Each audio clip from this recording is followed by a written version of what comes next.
Bulletin का बाकायदा आगाज करते हैं। जेंटलमैन गेम में आज तारीख रकम हुई, क्रिकेट को बदनुमा दाग लग गया।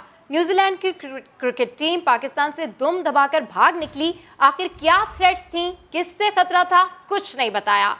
कीवी प्लेयर्स जहाज में बैठे, टॉप गियर लगाया और करोड़ों फैंस का दिल तोड़कर दुबई उड़ान भर गए। ये बुज़दिली थी या क्रिकेट पॉलिटिक्स? बहरहाल नुकसान क्रिकेट का हुआ। दौरा न्यूजीलैंड की मनसूखी से पाकिस्तान को $1.5 मिलियन तक का नुकसान हुआ। पीसीबी ने अब ये मामला आईसीसी में उठाने का फैसला कर लिया है। न्यूजीलैंड की टीम की अचानक वापसी पर मरियम नवाज का तंजिया ट्वीट। वजीर मुमलिकत फरूख हबीब ने सख्त रद्द-ए-अमल दिया। कहा, जो सर झुकाकर दुनिया से बात करते थे वो किस मुंह से ग्रीन पासपोर्ट पर लेक्चर दे रहे हैं। ये वो लोग हैं जो भारत को खुश करने का कोई मौका हाथ से जाने नहीं देते। न्यूजीलैंड ने दौरा बेंडन पोस्टपोन किया, जिसको उन्होंने कैंसिल किया दौरे को। PMLN की जो मरियम सफदर हैं, उनकी जानिब से जो है वो तंजिया ट्वीट्स शुरू कर दी गई हरे पासपोर्ट की इज्जत के हवाले से। मैं समझता हूँ कि इन लोगों का क्या एजेंडा है। और हरे पासपोर्ट की इज्जत जो है वो ऐसे नहीं होती कि आप मुल्क से भगोड़े बन के बाहर बैठे हो। हरे पासपोर्ट की इज्जत उस वक्त होती है जब आप लूट मार ना कर रहे हो, जब आप मनी लॉन्ड्रिंग ना कर रहे हो। इनकी तो पर्चियां गुम हो जाया करती थी, ये तो सर झुका के बात करते थे। ये बात वादे हो चुकी है कि ये कोई मौका ऐसा नहीं जाने देते जिस मौका के ऊपर जो है तो भारत को जो है वो खुशी ना हो सके। आप वही लोग हैं, जब ड्रोन हमले होते थे इनके मुंह से एक लफ्ज नहीं निकलता था। कुलभूषण यादव पकड़ा जाता था, इनके मुंह से एक लफ्ज नहीं निकला जाता था। मुफ्ती इमरान खान के अंदर इतना आगे चले गए हैं कि इनको पाकिस्तान की जो इमेज है उसकी भी परवाह नहीं। ये इस सोच से बाहर निकलें, कौमी सोच अपनाएं। आगे बढ़ते हैं। नून लीग के सदर और अपोजिशन लीडर शहबाज शरीफ ने मुफाहमत का मतलब समझा दिया। कहा, शफाफ इलेक्शन के अलावा मुफाहमत का कोई मतलब नहीं। मुफाहमत का मतलब ये नहीं कि लड्डू पेड़े खाएं। तहरीक इंसाफ पर तनकीद करते हुए बोले, कंटोनमेंट बोर्ड के इलाकों से PTI का जन्म हुआ और कंटोनमेंट इंतखाबात में ही सियासी मौत भी हो गई। मुझे इसके बदले में लड्डू मिले या पेड़े मिले या सियालकोट की क्या होती है वो कलाकंद, खुदा यार कलाकंद खाने दिल कर दिया। एक तरफ नून लीग मुश्किल में है, नवाज शरीफ बैरूने मुल्क, उनके जानिसार जावेद लतीफ को शो कॉज, और छोटे मियाँ का दिल कर रहा है कि यार कलाकंद खाने दिल कर दिया। अरे शहबाज शरीफ तो दरअसल मुफाहमत का मतलब समझा रहे हैं। तो भाई मैंने अगर मुफाहमत की बात जो की है तो जो अगयार जो उसका मतलब निकालते हैं कि मुझे इसके बदले में लड्डू मिले या पेड़े मिले या सियालकोट की क्या होती है वो चमचम मिली मुझे सियालकोट की। पता नहीं कौन लोग हैं वो जो मुफाहमत का मतलब, मगर आज छोटे मियाँ ने सबको बता दिया। हर सूरत इस मुल्क को शफाफ इलेक्शन चाहिए, तो मेरी मुफाहमत तो फिर यही, और क्या मेरी मुफाहमत है। लेकिन एक मानी खेज जुमला भी कह दिया, अगर शफाफ इलेक्शन मिले तो पूरी मुस्लिम लीग नून मिलकर काम करेगी। शफाफ इलेक्शन चाहिए, जो होता है तो पूरी मुस्लिम लीग नून मिलकर काम करेगी। महंगाई का रोना रोने वाले शहबाज शरीफ अपनी जायदादें पाकिस्तान लाएं, गरीबों की मदद करें। वफाकी वजीर शिबली फराज का नून लीग से मुतालबा। कहा, शहबाज शरीफ बताएं उनके बैंक अकाउंट नून लीग के दौर में कैसे बढ़े। आप 1.5 करोड़ की घड़ी पहनकर कैसे महंगाई की बात कर सकते हैं। शहबाज शरीफ साहब जो है ना, वो तो बिल्कुल अपनी, मेरा ख्याल है कि तवाज़ुन खो बैठे हैं। उनके ज़माने में जिस तरह पूछें कि मुल्क गरीब हुआ तो आपके जो जायदादें और आपके कारोबार और आपके बैंक अकाउंट्स किस तरह बढ़े। आप बता दें कि आप इक़्तिदार में रहे हैं और आपके कारोबार जो है तो वो दिन दुगना और चार चुगनी उसने तरक्की की है। बातें कर सकते हैं लोगों की महंगाई की। आपके लीडर बैठे हुए हैं लंदन में, वो महलों में बैठे हुए हैं। आए ना, ज़रा आए, अवाम के साथ टाइम गुजारें, इस गर्मी में बैठें, ज़रा सड़कों पे फिरें, लोगों की कोई जो उधर बाहर जो जायदादें बनाई हैं वो उधर पाकिस्तान में लें। सारा ख़ानदान तो वो बाहर ले गए हैं और हम दूसरों की इन्वेस्टमेंट के लिए कह रहे हैं कि पाकिस्तान में वो इन्वेस्टमेंट करें। ये जो है, अगर महंगाई है, बिल्कुल है, आपको पता है हमारे सारे दाएं बाएं दुनिया में आग लगी हुई है। और आप जो है तो 1-1 करोड़ की 10-10 करोड़ की घड़ियाँ पहन के और बड़े उससे करके, और आप कहते हैं कि जी महंगाई हो गई है।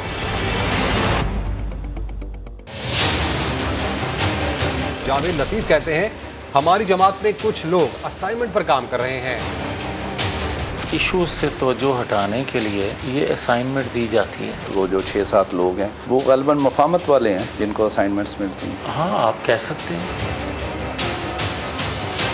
जावेद लतीफ का समा को इंटरव्यू शरीफ बरादरान के दरमियान इख्तलाफात की वजह बन चुका है। शहबाज शरीफ जावेद लतीफ को शोकस नोटिस जारी करने का कह रहे हैं, जबकि बड़े मियां साहब जावेद लतीफ को फौरी शोकस न देने की हिदायत सामने आई हैं।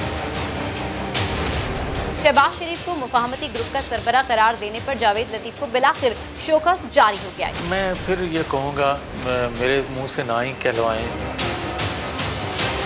इख्तलाफात बहुत खुलकर आप सामने आ गए हैं। एक तरफ ख्वाजा असफ शहबाज शरीफ वही मफाहमत वाले हैं, दूसरी तरफ मजामत वाले हैं। पीटीआई ने मुस्लिम लीग नून की विकेट उड़ा दी। मुजफ्फरगढ़ के हल्का पीपी 269 से नून लीग के रुकन सूबाई असेंबली सरदार अजहर अब्बास चांडियो पीटीआई में शामिल हो गए। एमपी अजहर अब्बास चांडिया का कहना था कि गुज़िश्ता 3 साल से उनको पार्टी क़यादत की जानिब से नज़रअंदाज किया गया। शरीफ फैमिली की आपस की लड़ाई से मुस्लिम लीग नून के अरकान कन्फ्यूजन का शिकार हैं और दर बदर की ठोकरें खाने पर मजबूर हैं। रुकन सूबाई असेंबली ने दावा किया है कि जनूबी पंजाब से ताल्लुक़ रखने वाले मुस्लिम लीग नून के कुछ अरकान उनके राब्ते में हैं और वो पीटीआई में शामिल होने के लिए भी तैयार हैं। अब ये बताएं कि कराची के शहरियों का तवील इंतजार अब खत्म होने वाला है। ग्रीन लाइन मंसूबे के लिए 40 बसें आज कराची पहुंच रही हैं। खुर्रम शेर जमान कहते हैं वजीर आजम इमरान खान का कराची वालों से किया वादा पूरा होने जा रहा है। शहरी पुरासाइश बसों में सफर करेंगे। 80 बसेस कराची के लिए ग्रीन लाइन की आनी थी, जिसमें से 40 बसेस जो है वो आज रात को पहुंच रही हैं और जिसकी तकरीब जो है कल इंशाल्लाह ताला कराची पोर्ट पे की जाएगी।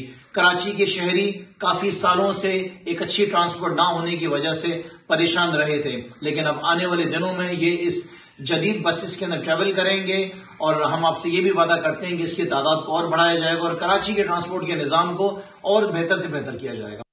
वज़ीर आज़म इमरान खान ने अफगान तालिबान से मुज़ाकरात की इब्तिदा कर दी। कहते हैं ताजिक, हज़ारा और उज़्बेक बरादरी की अफगान हुकूमत में शमूलियत के लिए बातचीत करेंगे, जो महज अफगानिस्तान ही नहीं बल्कि खित्ते की भी मुफाद में है। सानिया मेहरान टाउन की बात करते हैं, जिसके केस की तहकीकात सुस्त रवि का शिकार हैं। सरकारी इदारे मलबा एक दूसरे पर डालने में कोशां हैं।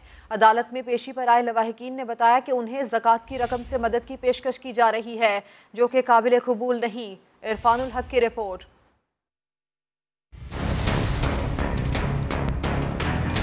सानिया मेहरान टाउन में गिरफ्तारियां मुकम्मल हो गईं। गिरफ्तार सुपरवाइजर जफर और रेहान को कराची सेशन कोर्ट में पेश किया गया, जिन्हें अदालती रिमांड पर जेल भेज दिया गया है। मुलजमान तो गिरफ्तार हो चुके हैं, लेकिन अलमिया ये है कि 16 अफराद की मौत की तहकीकात में रुकावटें डाली जा रही हैं। अदालती हुक्म पर जिन इदारों को शामिल तफ्तीश किया गया, वो पुलिस से ताउन करने के बजाय मलबा दूसरे इदारों पर डालने की कोशिश कर रहे हैं, जिससे मामला मजीद उलझता हुआ नजर आ रहा है। मजदूरों की फलाह बहबूद का जिम्मेदार महकमा लेबर हो या सिंध बिल्डिंग कंट्रोल अथॉरिटी या के इलेक्ट्रिक, कोई सरकारी इदारा जिम्मेदारी उठाने पर तैयार नहीं। महकमा लेबर का कहना है गफलत का सवाल डिप्टी कमिश्नर से पूछा जाए, क्योंकि डिप्टी कंट्रोलर डीसी के जरिए रिपोर्ट देते हैं। सिंध बिल्डिंग कंट्रोल अथॉरिटी ने सिर्फ ये बताने पर इक्तफा किया कि प्लॉट पर रिहायशी तामीरात की मंजूरी 2009 में दी गई थी। रिहायशी प्लॉट पर फैक्ट्री कैसे बन गई, ये सवाल ताहाल जवाब का मुंतजिर है। रिहायशी प्लॉट के लिए कमर्शियल पीएमटी कैसे लगी, के इलेक्ट्रिक इसकी जिम्मेदारी डीएमसी पर आयद कर रही है। के इलेक्ट्रिक के मुताबिक कमर्शियल पीएमटी लगाने की इजाजत मुतालिका डीएमसी ने दी थी। जांबाहक अफराद के लवाहिकीन ने फैक्ट्री में आतिशज़दगी का इल्जाम लगाया, लेकिन हकायक उनकी तायद नहीं करते।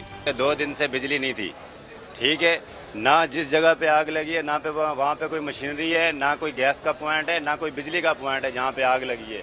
तो किस चीज़ का शॉर्ट सर्किट हुआ है?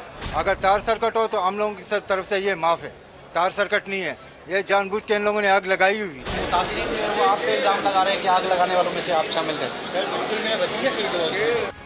फैक्ट्री मालिक ने लवाहिकीन से क्लीन चिट लेने के लिए एक मुआहदा तैयार किया है, जिसमें लिखा गया है कि रकम के बदले लवाहिकीन तस्लीम करें कि फैक्ट्री की छत के दरवाजे पर सिर्फ कुंडी लगी थी। धुएं के बायस मजदूर वहां तक पहुंच ही नहीं पाए। अमवात दम घुटने से हुई। मुआहदे में फैक्ट्री मालिक हसन मिथा को बेकसूर करार दिया गया है। पेशी पर आए लवाहिकीन ने बताया, फैक्ट्री मालिक की जानिब से ज़कात की रकम से माली मदद की पेशकश की जा रही है। ज़कात के पैसे दे रहे हैं, बाकायदा एग्रीमेंट में लिखा हुआ है। हम लोग किस चीज़ की ज़कात लें? हमारे भाई चले गए, हमें आप ज़कात देंगे? हम गवर्नमेंट से उम्मीद करते हैं कि वो जो गवर्नमेंट की तरफ से जो इनके ऊपर जुर्माना आएगा वो हम लेंगे। हम ये ज़कात के पैसे नहीं ले सकते इनसे। हमें नहीं चाहिए ये ज़कात, हमें को नहीं चाहिए, हमें इंसाफ दे दो। तफ्तीशी अफसर की इस्तदा पर अदालत ने हतमी चालान के लिए 5 रोज की मोहलत दे दी है। तफ्तीशी अफसर के मुताबिक फॉरेंसिक रिपोर्ट आने पर ही तफ्तीश आगे बढ़ेगी। कैमरामैन इमरान शाहिद के साथ इरफानुल हक, समा, कराची। खबरों में आगे देखिए, करोड़ों की गुड्डियां। अदालती हुक्म पर बल्दिया उस्मा कराची का एक्शन। मूसा कॉलोनी और नॉर्थ नाज़िमाबाद में तजावुज़ात के खिलाफ कार्रवाई हुई। अमले को मुज़ाहिमत का सामना भी करना पड़ा।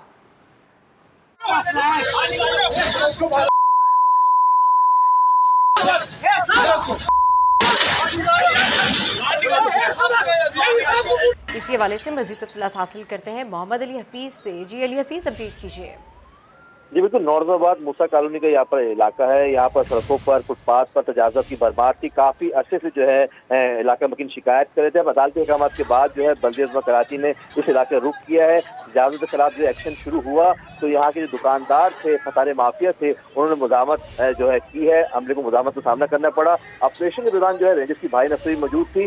डिप्टी कमिश्नर सेंट्रल है, वो भी जो है ऑपरेशन की निगरानी कर रहे थे। तजावुज़ का खात्मा किया जा रहा है। जो हमारे हुकाम से बात हुई, उनका कहना है कि अदालती अहकाम के बाद यहाँ पर जो है ऑपरेशन किया जा रहा है और तमाम तजावुज़ इस इलाके साफ की जाएंगी। सड़कों पर से जो है, फुटपाथ पे से जो है तमाम जो केबिन्स हैं और जो सामान रखा हुआ है, फतारे हैं, ठेले, सबको हटाया जाएगा। जी, तफसील के लिए शुक्रिया मोहम्मद अली हफीज।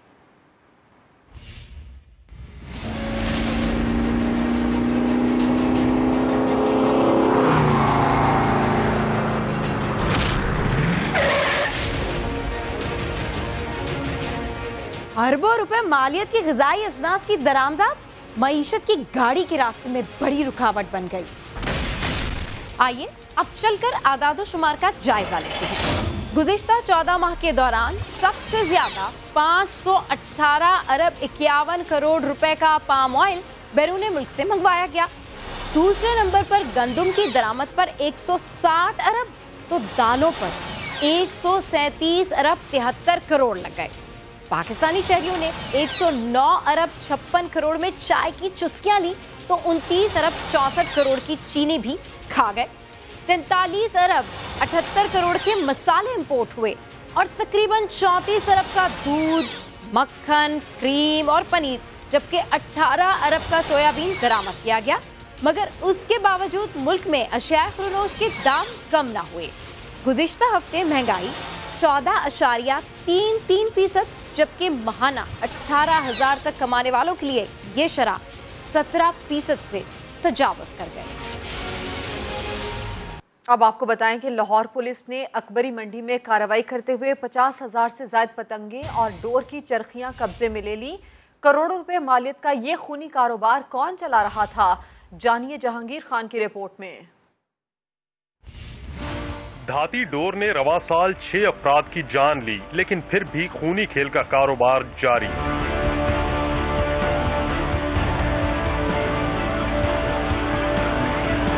अकबरी मंडी में पुलिस ने खुफिया इत्तला पर छापा मारा और गोदाम में छुपाई गई 1.5 करोड़ रुपए मालियत की 50,000 से जायद पतंगे, धाती डोर और खाम धागा कब्जे में लेकर यासिन नामी शख्स को गिरफ्तार कर लिया। लाहौर पुलिस इस सिलसिले में बहुत ज्यादा विजिलेंट भी है और इसमें 12 दफ़ा जो है वो ऑपरेशंस कर चुकी है और कॉन्स्टेंटली ऑपरेशंस कर रही है। लोगों की जानों को बचाना ये लाहौर पुलिस का फ़र्ज़ है और हम कोशिश कर रहे हैं कि पतंगबाजी की ऊपर क्रैकडाउन को कॉन्स्टेंटली और कंटिन्यूसली किया जाए। पुलिस के मुताबिक सामान का मालिक इमरान मौका से फरार हो गया, लेकिन मुकदमा दर्ज करके तलाश शुरू कर दी गई है। हुक्काम का कहना है कि मुलजिम पेशावर से पतंग साजी का सामान लाहौर सप्लाई करता था। कैमरामैन गुलरेज मंशा के साथ जहांगीर खान, समा, लाहौर। पाकिस्तान में पहली इलेक्ट्रिकल व्हीकल ई टूरिज्म टैक्सी सर्विस का आगाज हो गया। ये टैक्सी आम टैक्सी से कैसे मुख्तलिफ है और इसका फायदा क्या होगा, ये बता रहे इस्लामाबाद से आबिद अली। सैर सपाटों के लिए माहौल दोस्त सवारी आ गई। पाकिस्तान में पहली बार इलेक्ट्रिक टैक्सी चल पड़ी। पेट्रोल और डीजल की कमी का खदशा, न ही धुएं से फिजाई आलूदगी पैदा होने का खौफ। इलेक्ट्रिक टैक्सी में सफर करने वाले सियाह खुद को मुकम्मल महफूज भी समझते हैं। हम टैक्सी में बैठ के या इस तरीके से जाना, तो उस तरीके से हमें मुतमईन नहीं होते जिस तरह हम ऐसी गाड़ियों में जाके हमें पता होता है कि ये सिक्योर है।